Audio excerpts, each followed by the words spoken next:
صل علی محمد و آل محمد. بنا کے سفر میں اگر ہم شیر نہ ہوتی تو شام کے بازار میں تقریر نہ ہوتی. زینب کے صدقے میں اسلام ہے باقی ورنہ کوئی اسلام میں توقیر نہ ہوتی.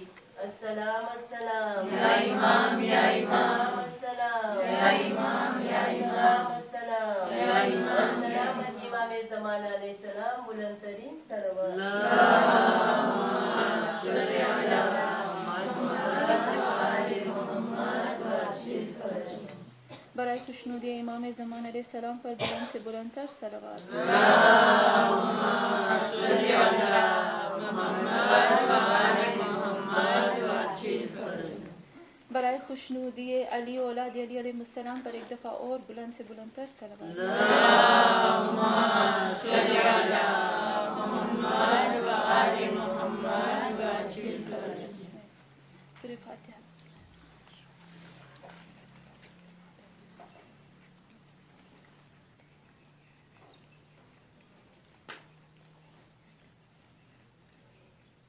أعوذ بعزة الله الملك الحق المبين من شر ذي شر في العالمين والصلاة والسلام على صاحب الدعوة النبوية والسولة الحيدرية والعصمة الفاطمية والحلم الحسنية والشجاعة الحسينية والعبادة السجادية والمآثر الباقرية والآثار الجعفرية والعلوم الكاظمية والحجج الغزوية والجود التقوية والنكاوة النكبية والهيبة العسكرية والغيبة الإلهية القائم بالحق صلوات. اللهم صل على محمد وآل محمد وعجل فرجهم. اللهم صل على فاطمة وأبيها وبعلها وبنيها والسر المستودع فيها بعدد ما أحاط به علمك صلوات. اللهم صل على محمد وآل محمد وعجل فرجهم. أما بعد فقد قال الله تبارك وتعالى في قرآن مجيد إن في ذلك لذكرى لمن كان له قلب أو ألقى السمع وهو الشهيد صلوات. اللهم صل على محمد وآل محمد وعجل فرجهم.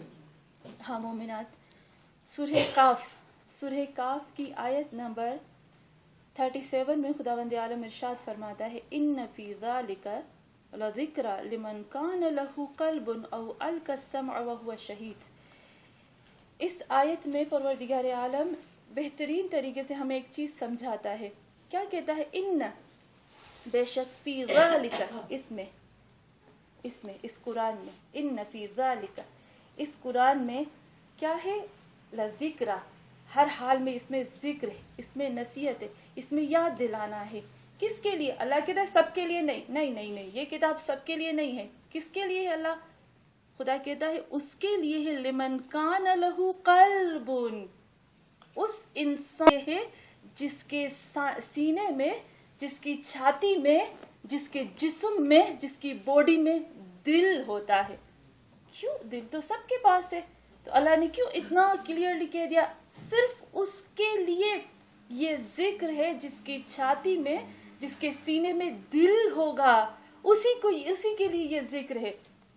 پھر کہا وَأَلْقَى السَّمْعَ وَهُوَ شَهِيدٌ، اور اس کے ساتھ ایک سننے والا کان بھی ہے اور گواہی دینے والی زبان بھی. اس کا مفہوم یہ ہو گیا. تو ہاں مومنات، کتنا کلیئر خدا بند عالم ہم کو قرآن میں ایک واضح چیز بیان کرتا ہے. کیا کہتا ہے؟ یہ قرآن ہے، اس کو سمجھو، یہ سب کے لیے نہیں ہے، یہ خاص لوگوں کے لیے ہے. تھوڑی سی مثال دیتی ہوں. جیسے اللہ نے کہا یہ قرآن اس کے لیے ہے جس کی چھاتی میں، جس کے سینے میں دل ہوئے، اس کے لیے قرآن ہے. تھوڑی سی مثال، جیسے ہم پوری زندگی، کیوں ہمیں یہ قرآن سمجھ میں نہیں آتا؟ یہاں اللہ یہ کہنا چاہتا ہے کیونکہ ہم نے اپنا دل قرآن کو نہیں دیا ہے. دل سے اس کو نہیں پڑھتے، دل سے اس کو نہیں سمجھتے. جیسے ہم پوری زندگی ڈرائیور کے پاس بیٹھتے لیکن ڈرائیونگ نہیں آتی. کیوں ڈرائیونگ نہیں آتی؟ کیونکہ ہم دل سے اس کو نہیں سمجھتے، ہم اس کے اندر دل نہیں ڈالتے ہیں. تو اللہ کہتا ہے پوری زندگی بھی اگر تم مجلسوں میں جاؤ گے, پوری زندگی بھی اگر تم درسوں میں جاؤ گے, پوری زندگی صبح سے شام تک تیرے پاس اگر ٹی وی وہ چلتا رہے گا, ہادی اور ہدایت اور سب, لیکن اس کے باوجود بھی اگر تم دل نہیں دو گے, توجہ نہیں دو گے, تو کوئی فائدہ نہیں. تو خدا کہتا ہے یہ دل والوں کی بات ہے جو اس کو قرآن کو سمجھتا ہے. ہاں مومنات, ایک اور سورہ ہے سورہ شعراء, جس میں خداوند عالم اتنا کلیئر کہتا ہے. سورہ شعراء کی آیت نمبر 89 میں یہ حضرت ابراہیم علیہ السلام کی دعا ہے کہ جب حضرت ابراہیم علیہ السلام نے اپنے چچا کو دیکھا تھا کہ ان کا چچا بت پرست ہو گیا, تو انہوں نے اللہ سے دعا کی کہ خدایا میرے چچا کی مغفرت فرما. مثلا خدایا میرے ابا, اس میں ابا کا نام استعمال ہوا, باپ کو کہا خدایا میرے چچا کو مثلا اس طرح سے کر, اس طرح سے کر. پھر کہا خدایا, حضرت ابراہیم کہتے ہیں سورہ شعراء آیت نمبر 87 اور 89 تین آیتوں میں خدا سے کہتے ہیں خدایا, حضرت ابراہیم خدایا مجھے ذلیل نہ کرنا, مجھے رسوا نہ کرنا. کیوں, کس دن؟ کہتے ہیں خدایا یوم قیامت کے دن مجھے رسوا نہ کرنا, مجھے ذلیل نہ کرنا, مجھے خوار نہ کرنا. تو پھر کہتے ہیں کیوں قیامت کے دن تمہیں خوار نہ کیا جائے؟ تو کہتے ہیں کیا بات ہے, کیا ہے؟ تو کہا وہ دن اتنا کٹھن ہوگا, اتنا سخت ہوگا, یوم لا ینفع المال ولا بنون, اس دن نہ مال کام آئے گا نہ اولاد کام آئے گی. پھر کیا کہتے ہیں, اللہ سوائے من, جو عطا آئے گا اللہ, جو آئے گا اللہ کے پاس بقلب سلیم, جو صحیح سالم پرفیکٹ دل لے کر اللہ کے پاس آئے گا, وہی خوار نہیں ہوگا, وہی ذلیل نہیں ہوگا, وہی اللہ کے سامنے سرخرو رہے گا, وہی اللہ کے سامنے شاد اور آباد رہے گا, اور اسی کو پروردگار عالم کبھی بھی رسوا نہیں کرے گا. یہاں حضرت ابراہیم دعا کرتے ہمارے محمد مصطفیٰ صلی اللہ علیہ وسلم.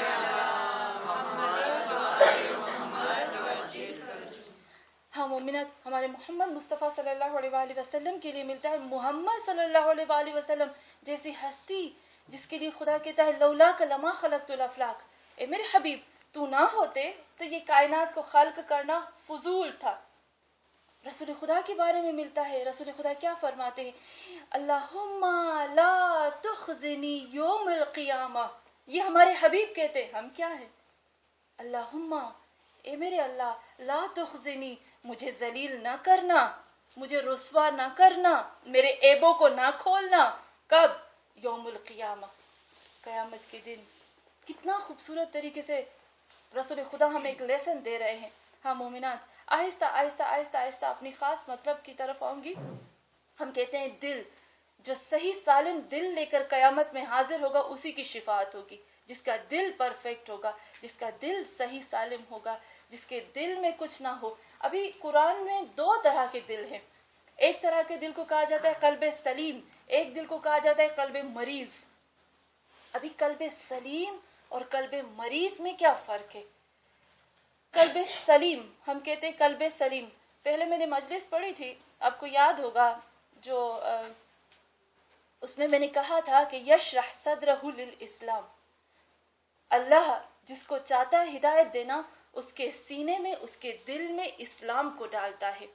خدا کہتا ہے میری محبت کی نشانیوں میں سے ایک نشانی یہ ہے کہ اس کے قدم جو ہے, اس کے قدم دین کی طرف بڑھتے ہیں. یہ میری محبت کی نشانیوں میں سے. اور میری نفرت کی نشانیوں میں سے یہ کہ اس کے قدم دین کے قدم میں سے دور ہٹتے ہیں. ہاں مومنات, دل کی دو ہے. وہ دل جس کے اندر اسلام آتا ہے, یشرح صدرہ للاسلام, اس کے دل میں اسلام بستا ہے. اور دوسرا دل یہ ہے کہ وہ مریض ہوتا ہے, جس کے لیے خداوند عالم کہتا ہے ختم اللہ علی قلوبہم, میں نے ان کے دلوں پر مہر لگا دیے. ختم اللہ علی قلوبہم وعلی سمعہم وعلی ابصارہم. یہ مریض ہے, یہ مرض ہے. اور مرض کی بہت زیادہ قسمیں ہوتی ہیں نا. جب آپ سے کوئی پوچھے کہ جسم کی بیماریاں کون کون سی ہے, تو ہم آرام سے بتا دیں گے نا. شوگر کی بیماری ہے, تاؤ کی بیماری ہے, تانسیوں کی بیماری ہے, مثلا کینسر کی بیماری ہے, فلا فلا فلا فلا فلا, سب جسم کی ساری بیماریاں ہم بتا دیں گے. ہارٹ کی بیماری ہے, نسوں کی بیماری ہے, خون کی بیماری ہے, سب. لیکن جب کہیں گے کہ روح کی بیماری کیا ہے, دل کی بیماری کیا ہے, اس کو جاننا ہمارے لیے بہت ضروری ہے, بہت ضروری ہے ہمارے لیے جاننا. میں پھر سے اس چیز کو ریپیٹ کرتی ہوں, قرآن میں دل کو قلب بولا گیا ہے, قلب. قرآن نے دل کو قلب بولا ہے. کیوں قلب بولا ہے؟ رسول خدا سے کسی نے پوچھا, یا رسول اللہ کیوں قلب کہتے ہیں دل کو, کیوں کوئی اور نام نہیں دیا گیا؟ ہمیں معلوم ہے کہ دل کو قرآن میں صدر بھی کہا گیا ہے, دل کو فؤاد بھی کہا گیا ہے, لیکن بہت زیادہ جگہوں پر دل کو قلب کہا گیا. جب محمد صلی اللہ علیہ وآلہ وسلم سے پوچھا گیا کہ یا رسول اللہ کیوں اس کو قلب کہا گیا, تو محمد صلی اللہ علیہ وآلہ وسلم فرماتے کیونکہ قلب کا مطلب ہوتا ہے بدلنا, چینج ہونا. تو رسول خدا فرماتے تم نے اس پری, اس فیری کو دیکھا ہے کہ جس کے پروں کے ذریعے سے پکڑ کر ریگستان میں, ڈیزرٹ میں اس کو ایک جھاڑ پر باندھا جائے. آپ دیکھو گے پری کیسے پھڑ پھڑ پھڑ پھڑ پھڑ پھڑ کرے گی, اس کو ایک لہجے بھی سکون نہیں ملے گا. کہتے ہیں کہ انسان کا دل بھی ایسا ہے, اس کو ایک لہجے کے لیے بھی سکون نہیں ملتا. ہم دیکھتے ہیں نا جانور, ہم دیکھتے ہیں ایک پودا ہے, ایک پلانٹ ہے, چھوٹا چھوٹا ہے, لیکن جب وہ بڑھ کر جھاڑ بنتا تو وہ اپنے کمال تک پہنچ گیا. ہم دیکھتے ہیں کہ ایک انڈا ہے, اس میں سے چوزا نکلتا ہے اور وہ بڑھ کر ایک کمال تک پہنچ گیا. انسان کو اللہ نے ایسا خلق کیا کہ وہ ایک لہجے کے لیے بدل جاتا ہے, ایک لہجہ بڑا ہے انسان کے لیے بدلنے کے لیے. ہم کہتے ہیں بڑے متقی ہے, بڑے پرہیزگار ہے, نہیں. رسول خدا فرماتے ہیں دعا کرو کہ خدایا میرا آخری وقت بہترین ہو. مولا کائنات امیر المومنین علی علیہ السلام,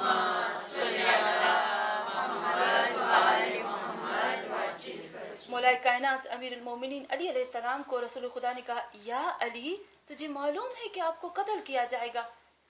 اگر ہمیں کوئی آ کر کہے کہ تم لوگوں کو قتل کیا جائے گا فلاں تاریخ کو فلاں, ہم پہلے پوچھیں گے کیوں مجھے قتل کیا جائے گا, کیوں مجھے شہید کیا جائے گا, اس کا ریزن کیا ہوگا, اس کا سبب کیا ہوگا, کیوں میں ماری جاؤں گی, کون مجھے مارے گا. لیکن مولا کائنات امیر المومنین نے یہ سب نہیں پوچھا. کہا یا علی آپ کو قتل کیا جائے گا, آپ کو شہید کیا جائے گا.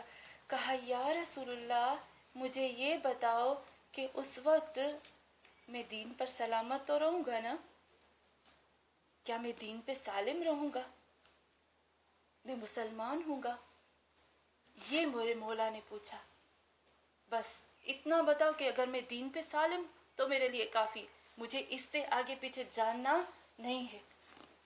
مولا علی اکبر جب جا رہے تھے جنگ کے لیے واپس آئے, آ کر پوچھا امام حسین سے بابا مجھے یہ بتاؤ کیا ہم حق پر ہیں, کیا ہم حق پر ہیں. کیا مولا علی اکبر کو نہیں معلوم تھا کہ وہ حق پر ہے؟ حق پر ہے نا, ان کو معلوم تھا کہ وہ حق پر ہے.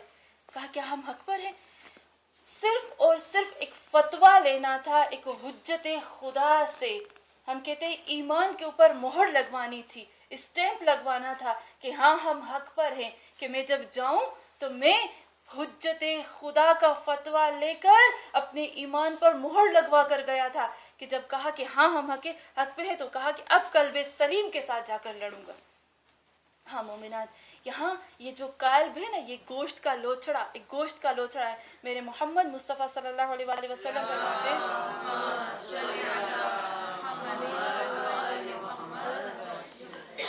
میرے حبیب خدا فرماتے کہ جسم کے اندر ایک گوشت کا لوچڑا ہے. رسول فرماتے جسم کے اندر ایک گوشت کا لوچڑا ہے, اگر وہ ٹھیک ہو جائے تو پورے انسان کی زندگی دنیا اور آخرت ٹھیک ہو جائے گی. اگر وہ خراب ہو جائے گا تو دنیا بھی خراب اور آخرت بھی خراب.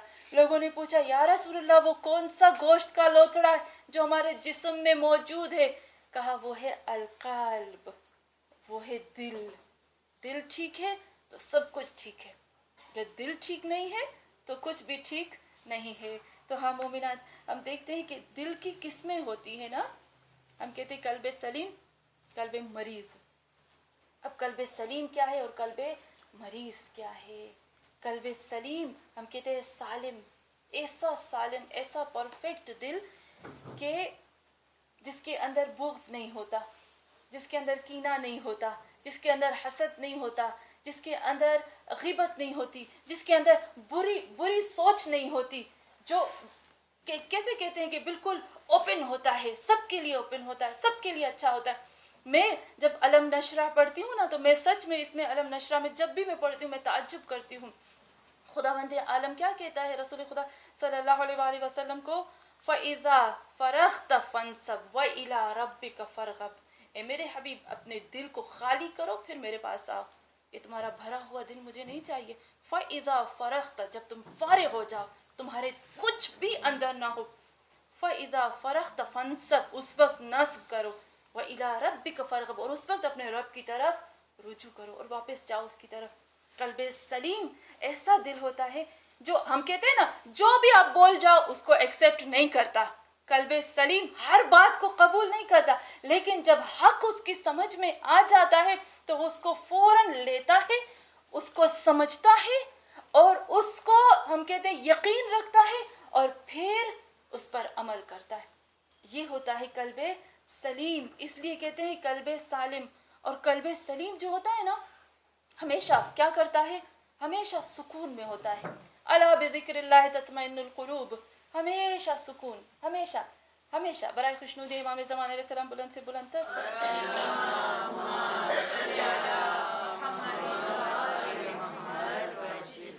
قلب سلیم ہمیشہ سکون میں، اس کو بے چینی نہیں ہوتی، اس کو گھبراہٹ نہیں ہوتی، اس کو ہم کیا کہتے ہیں کہ برائے خوشنودی علی اولاد علی علیہ السلام پر ایک دفعہ اور صلوات.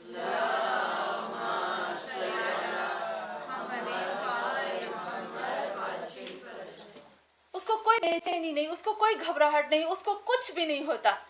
اس کو پریشانی آتی ہے، وہ سمجھ جب پریشانی آتی ہے نا وہ کہتا ہے انا للہ و انا الیہ راجعون. جہاں سے آئی وہاں سے چلی گئی. اس کو ٹینشن ہوتی ہے، اس کو پریشانی ہوتی، لیکن وہ سمجھتا ہے نہیں اے اللہ تو نے مجھے بےہودہ اور فضول خلق نہیں کیا ہے. اے اللہ جو کچھ ہے تیری نظروں کے سامنے ہو رہا ہے. جب حضرت نوح علیہ السلام گھبرا گئے تھے نا، پریشان ہو گئے تھے، تو خداوند عالم نے سورہ مومنون میں کہا اے نوح کیوں گھبراتے ہو، کشتی بناؤ، صرف یہ سوچو کہ یہ اللہ کی نظروں کے سامنے ہو رہی. مومن سمجھتا ہے کہ یہ سب اے اللہ تیری نظروں کے سامنے سب کچھ میرے ساتھ ہو رہا ہے تو میں کیوں گھبراؤں، تو کیوں میں دل ہار جاؤں، کیوں میں پریشان ہو جاؤں. سب کچھ تو تیرے ہاتھ میں ہے، تیری طرف آیا ہے، تیری طرف سے لوٹ کر آئے گا، سب کچھ تیری طرف سے. قلب سلیم ایک مضبوط دل ہوتا ہے، بہت مضبوط ہوتا ہے. اس لیے تو خداوند عالم نے قرآن میں کہا، ہمارے حبیب کو کہا لِيُنذِرْ مَنْ كَانَ حَيًّا. اے میرے حبیب تو صرف اس کو ڈرا سکتا ہے جس کا دل زندہ ہو، مردہ دل تمہارے لیے نہیں ہے. کہا تو اس کو لِيُنذِرْ تاکہ جا کے ڈراؤ. کس کو ڈراؤ، سب کو ڈراؤ؟ نہیں نہیں نہیں، سب کو نہیں. من کان حیا جو زندہ ہے. ابھی سورہ یاسین میں ہم نے پڑھا نا لِيُنذِرَ مَنْ كَانَ حَيًّا جاؤ اس کو ڈراؤ جو زندہ، جس کا دل زندہ ہے. اور پھر قرآن میں خدا کہتا ہے سورہ نمل میں کہتا ہے اِنَّكَ لَا تُسْمِعُ الْمَوْتَى. اے میرے حبیب تو کتنا بولے گا، تو کتنی تبلیغ کرے گا، تو کچھ بھی کر لے گا، اِنَّكَ لَا تُسْمِعُ الْمَوْتَى کو مردہ تیری آواز سننے والا نہیں ہے، میت تک یہ نہیں جائے گا. ہاں مومنہ ذرا سا اپنے ٹاپک سے ہٹتی ہوں، ایک سوال چھوٹا سا میں آپ لوگوں سے سوال کرتی ہوں. کروں سوال؟ کوئی بات نہیں. قرآن کی سب سے زیادہ کٹھن آیتیں کون سی ہیں؟ میری نظر کے مطابق 2 آیتیں سب سے زیادہ کٹھن. آپ کی نظر میں کون سی ہیں؟ آپ کی نظر میں قرآن میں سب سے زیادہ کٹھن اور سخت آیت جب میں پڑھتی ہوں وہ آیتیں میرا دل تو دہل جاتا ہے، اور جو ہماری کلاس والے مجھے یقین ہے ان کے دل میں بھی کچھ ہونا شروع ہو جاتا ہے. سب سے کٹھن آیت قرآن کی کون سی ہے؟ کسی نے عالم سے پوچھا سب سے کٹھن آیت قرآن کی کون سی ہے، تو اس نے کہا فَمَن يَعْمَلْ مِثْقَالَ ذَرَّةٍ خَيْرًا يَرَهُ. میں کہتی ہوں اس سے بھی مشکل ترین ہے ہمارے پاس 2 آیتیں ہیں، 3 لیکن میں اس کو 2 کر دیتی ہوں. کون سی ہے؟ سب سے پہلے خداوند عالم کہتا ہے افلا یتدبرون القرآن ام علی قلوب اقفالها. افلا یتدبرون القرآن سورہ محمد میں کہتا ہے کیا وہ قرآن میں نہیں سوچتے ہیں؟ افلا یتدبرون القرآن، تلاوت نہیں، ریڈنگ نہیں، قرآن کو سروں پر نہیں رکھنا، شادیوں میں نہیں سجانا، جب انسان مر جائے اس کے لیے نہیں. کہتا ہے افلا یتدبرون القرآن ام علی قلوب اقفالها، یا ان کے دلوں پر تالے لگ گئے ہیں کہ وہ قرآن کو سمجھتے نہیں ہیں. قرآن بہت بڑی چیز ہے. ابھی میں ایک اور آیت میں بیان کروں گی. میں جب بھی یہ آیتیں پڑھتی ہوں نا گھر میں، جب میں اکیلی ہوتی ہوں مجھے کچھ ہونے لگتا ہے اور میں سوچتی ہوں خدایا کیوں یہ سب ہم سب مسلمان اس کو نہیں سمجھ پاتے؟ افلا یتدبرون القرآن ام علی قلوب اقفالها، کیوں نہیں سمجھتے اس قرآن کو؟ کیا دلوں پر تالے لگ گئے ہیں؟ کیا مہرے لگ گئی ہے؟ ہم فیس بک پہ تو روز بیچتے ہیں، نیٹ پہ تو روز بیچتے ہیں، ادھر ہمارے تالے نہیں لگے ہوئے ہوتے، ادھر ہمیں تالے لگ جاتے ہیں۔ جب ہم کسی دوسرے انسان کی جو دانش مند ہے یا مثلا جو غیر مسلمان ہے جو آرٹیکل لکھتے ہیں، جب ہم ان کو پڑھتے ہیں تو بہت غور غور سے پڑھتے ہیں، اس وقت ہمارے دلوں پر مہرے نہیں ہے، اس وقت کفر نہیں ہے، اس وقت ہم سمجھ کے پڑھتے ہیں۔ قرآن کو پڑھتے ہیں تو بغیر سمجھ کے پڑھتے ہیں۔ اور ایک عجیب آیت میں آپ کو بتاتی ہوں، مجھے نہیں معلوم کہ اس آیت کا ایڈریس کیا ہے، لیکن رسول خدا صلی اللہ علیہ وآلہ وسلم کی یاد میں اپنی ٹاپک سے ہٹتی ہوں۔ رسول خدا فرماتے ہیں، قرآن کی آیت ہے، یا رب، اے میرے رب، بے شک ان قوم اتخذ هذا القرآن مہجورا۔ یہ دو آیتیں سب سے بڑی مشکل آیتیں ہیں۔ ہم کہتے ہیں، میں اس کو تھوڑا سا ایکسپلین کرتی ہوں، ہم نے قرآن کو صرف فارملٹی کے لیے استعمال کرتے ہیں، ہم ریڈ کرتے ہیں، پڑھتے ہیں۔ میرا مقصد یہ نہیں ہے کہ آپ ریڈنگ نہ کریں، یہ بھی بہت بڑا ثواب ہے، لیکن جو قرآن کا اصل چیز ہے ہمیں اس کے اندر جانا چاہیے۔ محمد مصطفیٰ صلی اللہ علیہ وآلہ وسلم وہ ذات ہے،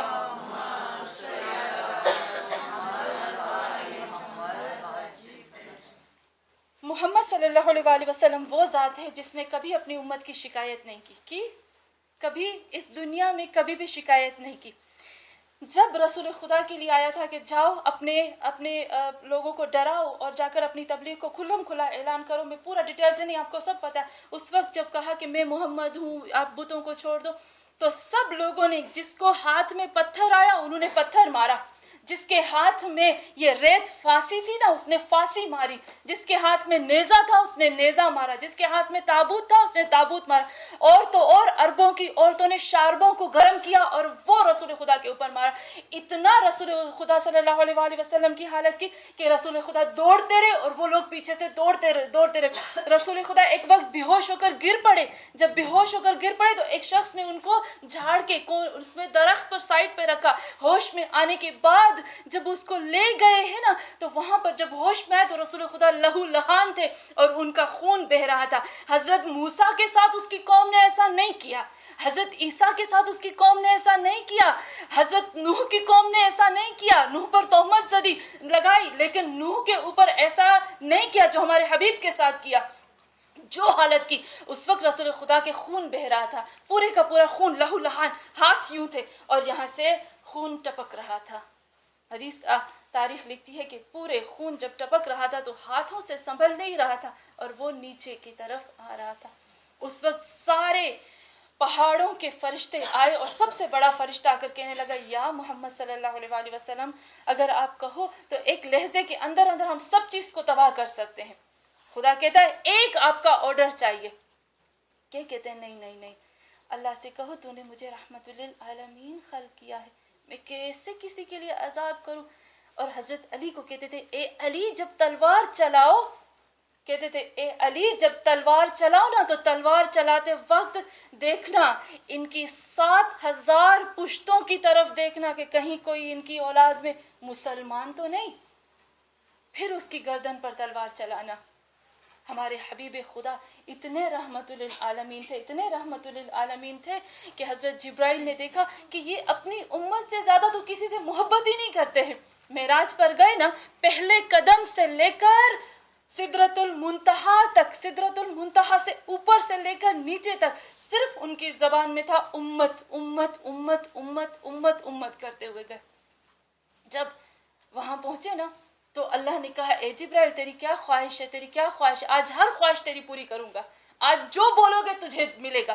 کہا، خدایا بس مجھے اتنا عطا کر کہ محمد مصطفیٰ صلی اللہ علیہ وآلہ وسلم کی امت جب قیامت میں پل صراط سے گزرے تو میں اپنے پروں کو بچھاؤں اور وہ میرے پروں سے گزرتے ہوئے جائے۔ یہ کیوں؟ کیونکہ وہ دیکھا کہ حبیب خدا کس سے محبت کرتے ہیں، مجھے اس چیز کو طلب کرنا ہے۔ رسول خدا صلی اللہ علیہ وآلہ وسلم صرف امت امت امت امت کر کے گئے۔ یہی ہے نا، آخرت میں شفاعت کرانے والے کون ہیں؟ محمد مصطفیٰ صلی اللہ علیہ وآلہ وسلم۔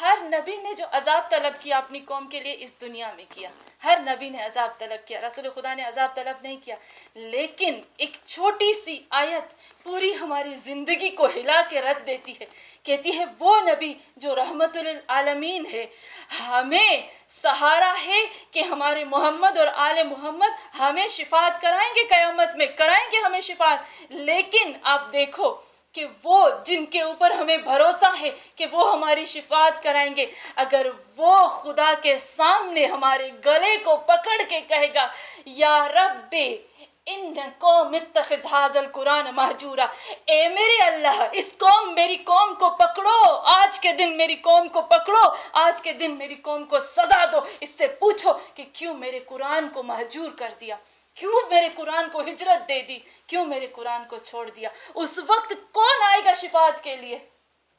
اس وقت کون آئے گا شفاعت کے لیے؟ کوئی ہے؟ کس کو پکاریں گے؟ خود جو شفاعت کرانے والا ہے وہ شکایت کر رہا ہے، کوئی ہوگا؟ ہاں مومنات، یہاں میرے حبیب یہاں یہ فرماتے ہیں کہ کوئی نہیں ہوگا اس دنیا میں میرے قرآن کو اتنا، ایسے نہیں ہے کہ تم قرآن کو بس پورا لے لو، نہ، جتنا لے سکو اتنا لے لو، یہ سب سے بڑی چیز ہے۔ کہا کہ جو اے میرے حبیب جن کے دل زندہ ہوں گے اسی پر تیری نصیحت اثر ہوگی، جس کے دل مردہ ہو چکے ہوں گے اس کے اوپر تیری یہ نصیحت جو ہے وہ بالکل بھی اثر نہیں کرے گی۔ ہاں مومنات، قلب سلیم یعنی سالم دل، صاف دل، شفاف دل۔ رسول خدا صلی اللہ علیہ وآلہ وسلم سے کسی نے پوچھا یا رسول اللہ ہم کیسے ہو سکے کہ ہم صحیح اور سالم رہیں، ہمارا دل صحیح اور سالم رہے، آخرت میں ہم اللہ کے سامنے سرخرو رہے؟ تو رسول خدا نے فرمایا اپنی زندگی کو ایسے گزارو اپنی زندگی کو کہ اگر تمہارے دل کو کوئی نکالے اور اس کو کاٹے، کوئی دل نکالے اور اس کو کاٹے تو اس کا ظاہر اور باطن یعنی اس کا اوپر کا اور اندر کا برابر ہو سکتا ہے؟ کہا وہ ہے جس کے راز اللہ قیامت میں چھپائے گا، یعنی اگر قیامت کے دن خدا تجھے لے آئے میدان محشر میں تو تجھے پرواہ نہیں ہونی چاہیے کہ میرے راز کھلیں گے، کیونکہ جیسا تو دنیا میں تھا ویسا آخرت پہ تو اندر باہر تیرا ایک ہونا چاہیے۔ وہ ہے قلب سلیم، سالم قلب، مطمئن قلب، سکون والا قلب۔ اگر میں کہتی ہوں اگر میں باہر جا رہی ہوں، مثلا جا رہی ہوں مجلس کے لیے جا رہی ہوں، اگر اچانک میں مر جاتی ہوں تو مجھے کوئی خوف نہیں ہے، کیونکہ میں اپنے اللہ کے پاس جا رہی ہوں، قلب سلیم لے کر جا رہی ہوں۔ ہاں مومنات، ایک حدیث ہے کہ موت تو برحق ہے، موت سے کیوں ڈرتے ہیں؟ ڈرنا تو جہنم سے چاہیے نا، ڈرنا جہنم سے چاہیے، بچنا جہنم سے چاہیے، موت سے نہیں بچنا چاہیے۔ تو یہاں پر ہم دیکھتے ہیں کہ خداوند عالم نے کہا قلب سلیم، اس کے بعد آتا ہے قلب مریض۔ برائے خوشنودی امام زمان علیہ السلام بلند سے بلند کر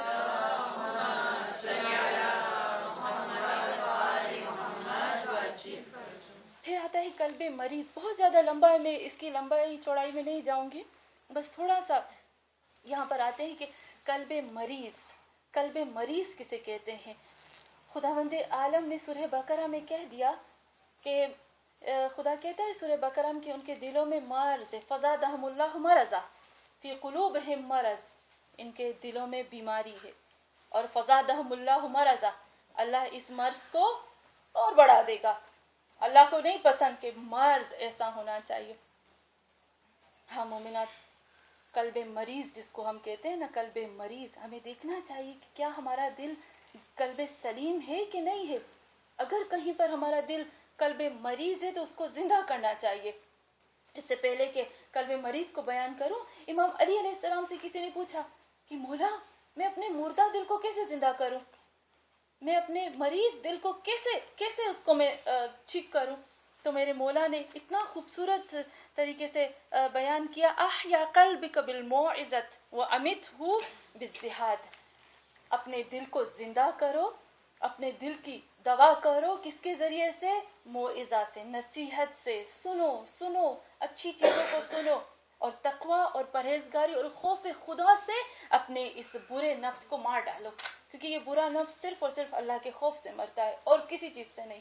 تو ہاں مومنات، جب ہم کہتے ہیں قلب مریض تو اس کا مطلب یہ ہوتا ہے کہ قلب مریض اگر اس کے سامنے کوئی چیز آ جاتی ہے، کوئی حق آ جاتا ہے، پہلے تو حق اس کے دل میں بھلے آ بھی جائے تو اس کو قبول نہیں کرے گا، قبول نہیں کرے گا۔ اگر علم آ گیا تو اس علم پر یقین نہیں کرے گا، یقین نہیں کرے گا، عمل نہیں کرے گا، اپنی ضد اور اپنی ہٹ درمی پر ڈٹا رہے گا۔ ایک ہماری کسی بہن نے مجھے اتنے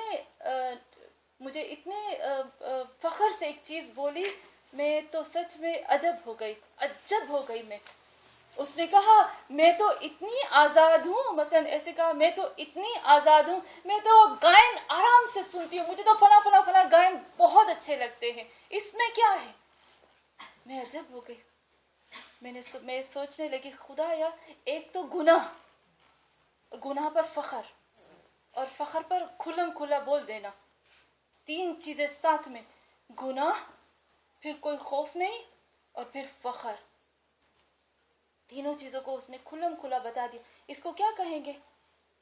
اس کو کیا کہیں گے ہم؟ قلب مریض۔ ان کی دوا کرنی چاہیے، قلب سلیم کو دوا کی ضرورت نہیں ہے، بیماروں کی دوا کرنی چاہیے۔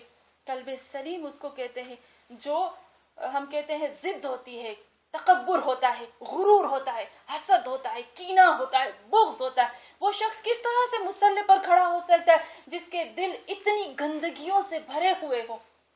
وہ کس طرح سے کہے گا اللہ اکبر، جبکہ وہ خود اپنے آپ کو اکبر سمجھتا ہے؟ یہ ہے قلب مریض۔ اور اس کے لیے ایک چھوٹی سی مثال، بہت اچھے ایک عالم نے ایک چھوٹی سی مثال دی، مجھے اتنی اس کی مثال یہ اچھی لگی۔ اس نے کہا ایک تالاب، ایک حوض، پانی کا ایک حوض ہو، مجھے نہیں پتا اس کو گجراتی میں کیا کہتے ہیں، حوض کہتے ہیں نا، ایک پانی کا تالاب ہو، ایک حوض ہو، اس میں ایک مرا ہوا کتا گر جائے، کچھ دنوں کے بعد کتے کی جسم جو ہے وہ پھٹ جائے اور اس میں گند اور بدبو اور یہ سب شروع ہو جائے۔ ہم جتنا اس میں پانی ڈالیں گے، اس حوض میں ہم پانی ڈالیں گے، کیا وہ حوض پاک ہوگا؟ پانی ہوگا؟ نہیں ہوگا نا۔ ایک کتا مر گیا ایک حوض میں، پانی کے ایک ٹب میں، ہم کہہ سکتے ہیں ایک پانی کے ٹب میں کتا گر گیا، پورے کا پورا نجس ہو گیا، اس کا خون بھی پھیل گیا، اس کی ہمارے شرط ہے کہ رنگ، بو، ذائقہ، یہ تینوں چیزیں اس کی بدل گئی۔ ابھی میں اس میں پانی، ایک بالٹی پانی کی اور ڈالتی ہوں، پھر بالٹی پانی کی اور ڈالتی ہوں، نکالتی ہوں تو جو میں نے بالٹی ڈالی وہ بھی گندی۔ ہم جتنا پانی ڈالیں گے پاک ہوگا؟ شرط کیا ہے کہ پہلے کتا نکالو، جب کتا نکلے گا پھر جب ہم اس حوض کو پاک کریں گے، پانی ڈالیں گے تو پانی پاک ہوگا نا، اس کتے کے ذریعے سے نہیں ہوگا۔ یہاں تک کہ اگر اس کے میکرو پورے حوض کو گھیر لیتے ہیں تو حوض بلاک کر دیتے ہیں، بند کر دیتے ہیں، اور سب کو کہتے ہیں کہ اس کو کوئی بھی استعمال نہ کرے۔ ختم اللہ علی قلوبہم۔ دل بھی انسان کا ایسے ہوتا ہے، انسان کے دل میں جب حسد، تکبر، غرور، تعصب، نفرت، سوء ظن، بری سوچ، اس نے میرے لیے یہ کیا، اس کے میرے دل میں یہ ہے، اس نے میرے ساتھ یہ کیا، اس نے میرے ساتھ یہ کیا، ارے چھوڑو آپ اس کو، آپ دیکھو کہ آپ کے ساتھ اللہ کیا کر رہا ہے، خدا آپ کے ساتھ کیا کر رہا ہے۔ کسی نے کسی عالم سے پوچھا نا، کیسے پتا چلے کہ فلاں مستحق ہے کہ نہیں ہے، ہم اس کو مال دے رہے ہیں، ہم اس کو دے رہے ہیں، مجھے کیسے پتا وہ مستحق ہے کہ نہیں ہے؟ تو کہا تم نے، اللہ نے کبھی دیکھا کہ تم مستحق ہو کہ نہیں ہو؟ جب اللہ نہیں دیکھتا تم مستحق ہو کہ نہیں اور وہ دے دیتا ہے تو تم لوگوں کو کیوں دیکھتے ہو؟ ہاں مومنات، یہ ہم کہتے ہیں مرض اس کتے کی طرح ہے، اس نجس گندگی کی طرح ہے جو پڑ جاتا ہے، پھر وہ پاک ایک شرط پر ہوتا ہے کہ فوراً اس کو نکال لیا جائے۔ اگر نہیں نکالا گیا تو وہ اتنا بھر جائے گا کہ اس کو سیل کرنا پڑے گا۔ یہ اللہ کہتا ہے نکالو اپنے دلوں میں سے غلاظت کو، ورنہ وہ وقت نہ آ جائے کہ ختم اللہ علی قلوبہم، میں مہر لگا دوں تمہارے ساری باڈی کے اوپر۔ یہاں یہ پروردگار عالم کہنا چاہتا ہے۔ ہاں مومنات، ایک چھوٹی سی چیز کہوں گی اور اپنی مجلس کو تمام کروں گی۔ مجھ سے کسی نے سوال کیا، اور بہت زیادہ علماء سے یہ سب سوال کرتے ہیں کہ کیوں امام جعفر صادق علیہ السلام نے پلان نہیں بنایا؟ ہوتا ہے نا،